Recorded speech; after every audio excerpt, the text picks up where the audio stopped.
ये विशेष तौर पे सभी भाई बहनों से दास की प्रार्थना है, जबरदस्ती का दबाव का मार्ग नहीं है। फिर नहीं मानेगा वो अपना भुगतेगा, फिर अपना भुगतेगा।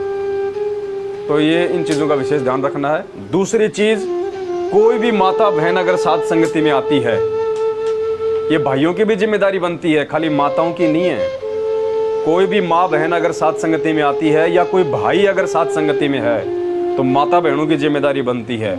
यदि उसने ऐसे कोई छोटे कपड़े, कोई टाइट कपड़े या जिससे शरीर बहुत ज़्यादा दिखाई देता हो, ऐसे कपड़े जैसे कोई पेट दिख रहा है, कोई कमर दिख रही है, माता बहनें अपने यहाँ तक के ब्लाउज पहन के आ जाती हैं। गुरुजी गाल पे थप्पड़ मारते थे आश्रम में, जिसका यहाँ तक का भी होता था ब्लाउज वगैरह। बेटा यहाँ आने की आवश्यकता नहीं है, ये मदारियों का खड़ा नहीं है, ये संतों का आश्रम है। यहाँ आओ तो अपनी सभ्यता के साथ आओ, अपनी शालीनता के साथ आओ। किसी के ज़्यादा बाल वगैरह बड़े होते थे, कोई ज़्यादा हीरो बना होता था, विशेष कोई कटिंग रखता था, परमात्मा उसके पकड़ के बाल उसको हला के उसकी बाहर एंट्री कर दिया करते थे। भगत बनने आया है या फिर यहाँ पे सलमान खान बनने आया है। तो माता बहनों का यदि ऐसा कोई पहनाव आपस में भी माता बहनों को अगर दिखाई देता है, देखो मालिक ने बताया ढीले ढाले कपड़े पहनो, ज़्यादा चटकीले भड़कीले छोटे कपड़े ये पहनने की आवश्यकता नहीं है। परमात्मा ने इतनी अच्छी व्याख्या कर रखी है कि इस तरह का जो पहनाव होता था, जो दिखावा होता ना, ये पहले के समय में कोठे पे रहने वाली औरतें किया करती थी गैर पुरुषों को लुभाने के लिए। और उनके मार्ग में आने के बाद यदि ठीक है, जिसको ज्ञान नहीं है उसको तो ठीक है, लेकिन उसको समझाना भी तो हमारी जिम्मेदारी है ना। हम बताएंगे नहीं तो वो अपनी कमजोरियों को सुधारेंगे कैसे? तो देख के भी यदि हम चुप हैं तो उससे बड़े दोषी हम हैं जो हम चुप हैं, ये सोच के कि भाई कहीं वो बुरा मान जाएगा, वो बुरा मान जाएगी। अरे तेरी रिश्तेदार है क्या? तूने अपने बच्चे ब्याह रखे हैं क्या? और ब्याह रखे तो चाहे लाख बार नाराज हो जाए, भगवान के मार्ग में जो कहना वो कहना है। और ये दास हर बार बोलता है, और फिर कहीं ऐसा ना हो कि बाद में फिर आपको फिर सुनने का मौका ना मिले। कोई भी माता बहन अगर साथ संगति में आती है, अगर सोना पहनना भी नहीं छोड़ रही है, भाई वो अपने घर पे रख के आ जाए जाके, चाहे वापस मरे पहने, हमें कोई लेना देना नहीं। वो गोबर अगर उसने वापस खाना है तो अपने घर पे जाके खाए, यहाँ दूसरों को गोबर खाने की वो प्रेरणा लेके ना आए, कोई मतलब नहीं रह जाएगा। ये मान बड़ाई का प्रतीक है, सोना अहंकार का प्रतीक है, काल इसमें साक्षात निवास करता है। तुम्हारे पीछे पीछे यहाँ 3 भक्तों को वो प्रभावित करेगा। कोई भगत अपनी नई भक्तमती को लेके आया है कि वहां जाएगी, कुछ समझेगी, कुछ भाई बहनों के संपर्क में आएगी। अब यहाँ देखा कि पहले से भाई बहन सज धज के आ रहे हैं, नाक कान बिल्कुल उनके पूरे जो है वो पीले हो रहे हैं, और वो अपनी उसको समझाएगा, वो घर जाके उसके 2 जूत मारेगी कि तू तो मेरे को कह रहा था, वहां तो देखो तेरी गुरु बहनें सारी ऐश्वर्या राय बन के आई थी। आप क्या करोगे बताओ? उस एक के कारण बताओ वो उस घर में झगड़ा हो रहा है। अरे इतना ज्ञान दे दिया भगवान ने, इतना एडी से चोटी तक कोई कमी नहीं छोड़ी। अब भी कोई, ये तो कॉमन सेंस की बात हो जानी चाहिए, भगत को शर्म आ जानी चाहिए कि अगर मैं वहां जाऊंगी, अगर मेरे को किसी ने टोक दिया तो मेरी क्या इज्जत रह जाएगी। अब तो इतना डर के आना चाहिए साथ संगतियों में। भगत नहीं बनेंगे तो भक्ति का कोई मतलब ही नहीं है, कोई फायदा नहीं है। दास तो यहां तक कहता है कि ये जो नकली, जो ये चूड़े चाड़े वगैरह, जो चूड़ियां चाड़ियां वगैरह पहनती है ना, क्यों पहनते हो फालतू में? और अगर चूड़ियों से अगर सुंदरता बनती हाथों की, या ये टॉप स्टॉप्स क्या बोलते हैं, ये नाक नूक में पहनना है, गले में पहनना, अगर इनसे ही अगर हमारे शरीर की सुंदरता है तो भगवान कोई बावड़ा था क्या? माँ के पेट से पहना के ना भेज देता?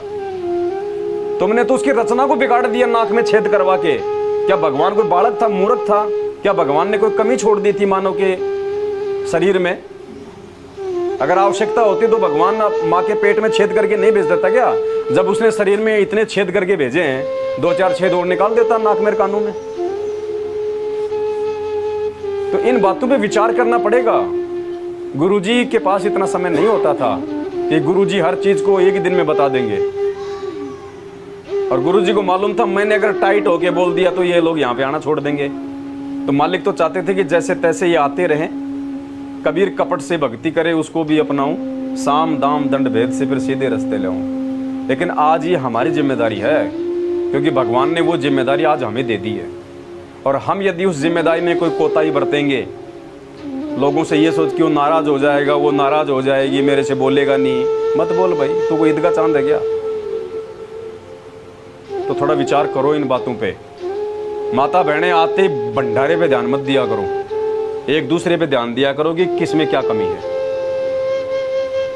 तब है यहाँ आने का फायदा। और उसको बोलो, एक नहीं, जब उसको 5-5 बोलोगे ना, अगली बार या तो आएगी नहीं, और आएगी तो आडंबर करके नहीं आएगी। फिर ऐसे हम भाइयों की जिम्मेदारी है, वरना क्या फायदा, फिर तो हलवा चाटना हो गया। जब कोई परिवर्तन ही नहीं है, कोई बदलाव ही नहीं है। अरे गुरुजी हमारे अंदर बदलाव लाके तो संसार बदलना चाहते हैं, और हम ही उन चीजों में धंसते जा रहे हैं, तो समाज में कहां से बदलाव होगा? हम क्यों दोषी दे रहे फिर उनको, अज्ञानी मूर्ख फलाना दिखना, फिर क्या फायदा? वो तो बिना ज्ञान के अज्ञानी है, उनकी तो फिर भी चल जाएगी, तुम तो ज्ञान लेके महाज्ञानी बने हुए हो। हम माफी के काबिल नहीं है, फिर वो जगत वाला तो फिर भी माफी के काबिल है, क्योंकि उसको ज्ञान नहीं है, वो इसलिए कर रहा है। हम ज्ञान लेके भी इन चीजों को नहीं छोड़ पा रहे, हम उससे बड़े दोषी हैं। तीसरी बात, जो बच्चे आते हैं, जो साथ में आते हैं, तो भाई ये जिम्मेदारी माँ बाप की बनती है बच्चों को समझाने की कि बेटा हम वहाँ पे, हम किसी शादी में नहीं जा रहे, हम तेरे मामा जी के जन्मदिन में नहीं जा रहे, वहाँ पे साथ संगति में जा रहे हैं, वहाँ पे परमात्मा की चर्चा होगी, वहाँ अपने चुपचाप बैठना है, फालतू में कोई शरारत नहीं, फालतू में कोई खेलना नहीं वहाँ पे। ये जिम्मेदारी सबकी बनती कि वो अपने अपने बच्चों को समझाए।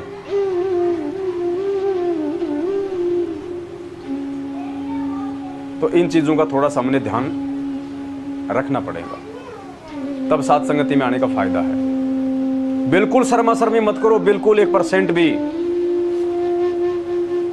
ये पहनावा, ये आडंबर, ये सोना चांदी, ये तो बिल्कुल परमात्मा का। ये देख लो कि अगर अभी भी अगर कोई आडंबर अगर कोई वो कर रही है या कोई भाई कर रहा है, तो वो तो परमात्मा से कोसों दूर है। भले वो अपने आप में चाहे 3 टाइम की आरती करता हो, दिन में 4-4 माला कर रहा हो, और जिसने अपने अंदर बदलाव नहीं लाया वो खुद ही बदल जाएगा, एक दिन वो खुद ही बदल जाएगा।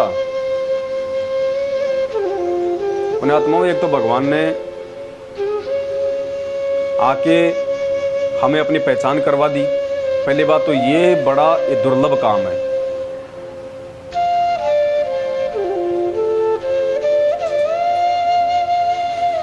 यानी कोई बिरला ही होगा जिसको भगवान अपनी पहचान करवाएगा। बिरला।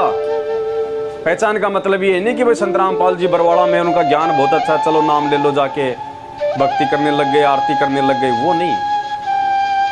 गुरु ही परमात्मा है, गुरु ही सर्वे सर्वा है, सब कुछ है। गुरु के अलावा कुछ भी नहीं है, ना कोई दूसरा भगवान है। गुरु बिन दाता और न दूजा, वाणी आती है ना नित्य नियम में, गुरु बिन दाता और न दूजा।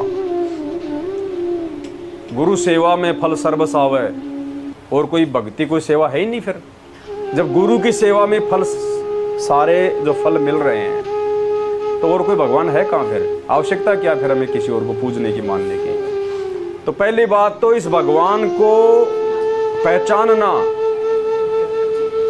अति दुर्लभ है। कोई बिरला ही होगा जिसको परमात्मा खुद अपनी पहचान करवाएगा, और पहचान होने के बाद फिर कोई सूरमा होगा जो इस भक्ति पे ज्ञान आधार से मर्यादाओं के साथ में टिकेगा। वरना परमात्मा कहते हैं, कामी क्रोधी लालची इनसे भक्ति ना होए, भक्ति करे कोई सूरमा, जाति वर्ण कुल खोए। ऐसे चाहे आते रहो जाते रहो, लेकिन उसका बेनिफिट कुछ नहीं मिलेगा।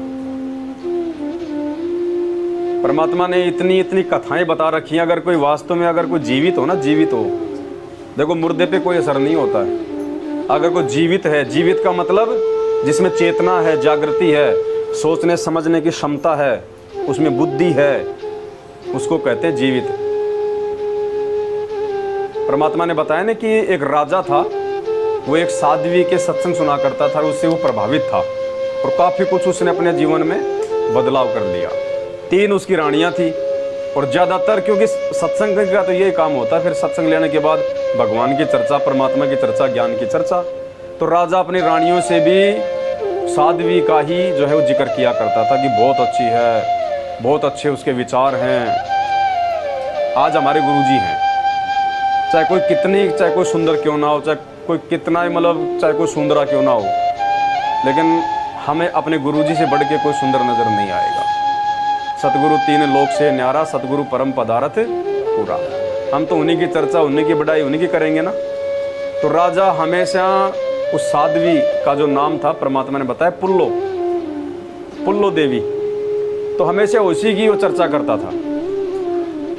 अब एक दिन क्या हुआ, राजा ने अपनी उसका साध्वी का सत्संग अपने महल में रखवा लिया।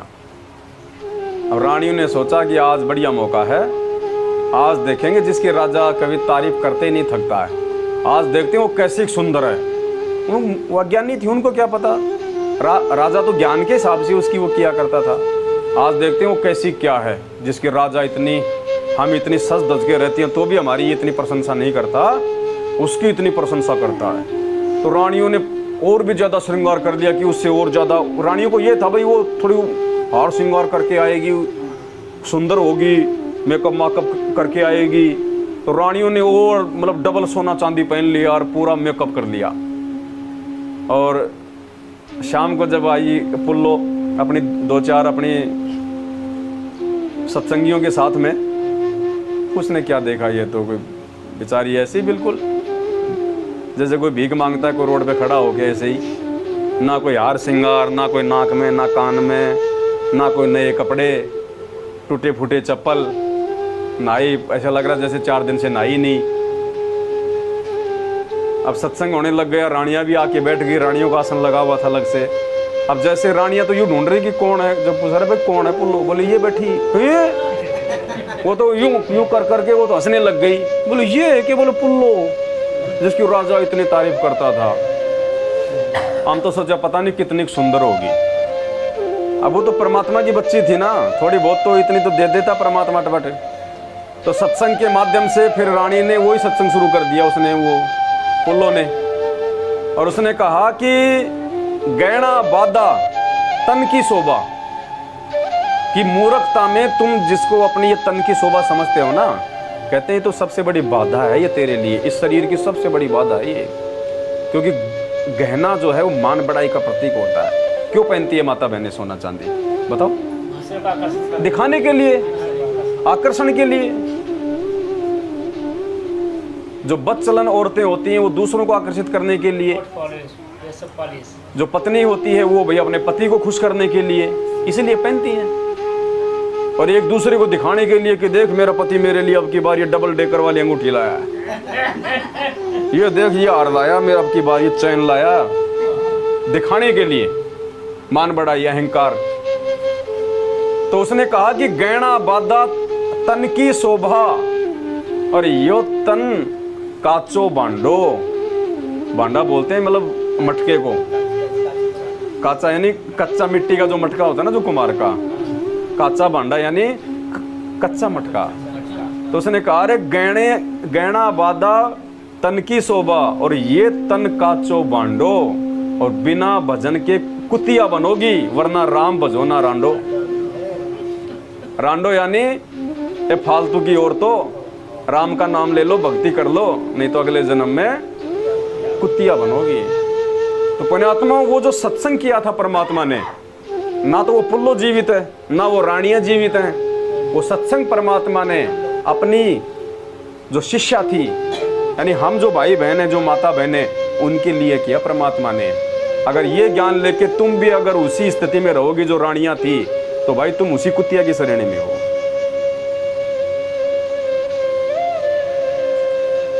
विचार करना पड़ेगा भाई। और ये मालिक का आदेश है, गुरुजी ने बोल भी रखा है कि सोना तो इतनी खराब वस्तु है, उसको तो अपने घर में भी नहीं रखना चाहिए। इतना तक बोल दिया, तो पहनने की तो बात ही छोड़ दो, घर में रखने के लिए भी मना किया परमात्मा ने। और हम क्या कर रहे हैं, सात संगतियों में पहन पहन के आ रहे हैं। भाई ये विचार करने का विषय है।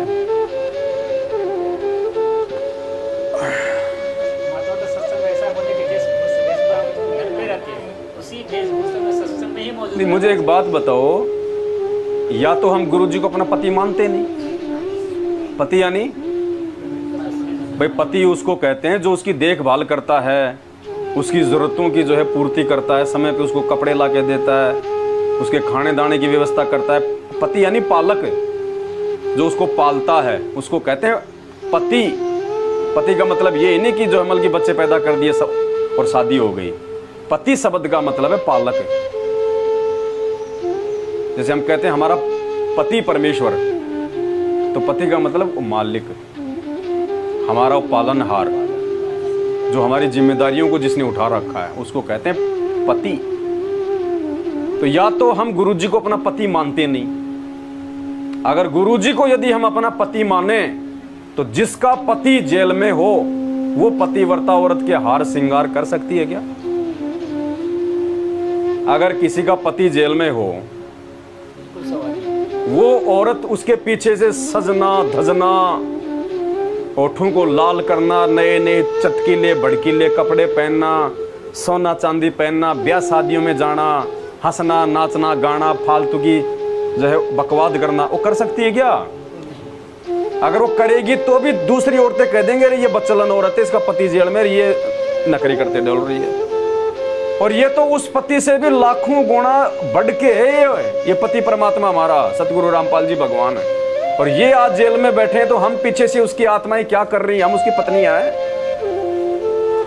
हम उसकी पत्नियां हैं। जितने भी हम भगत भाई बहन हैं, हम क्या कर रहे हैं उनके पीछे से? ये अपना अपना आकलन स्वयं कर लेना चाहिए कि तुम पतिव्रता धर्म पे हो या तुम कहां पे हो।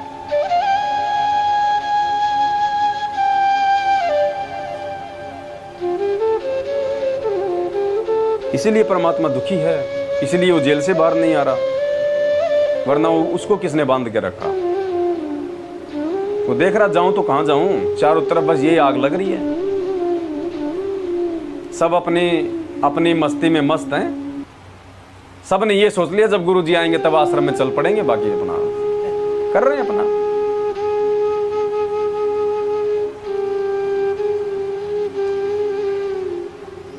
इसलिए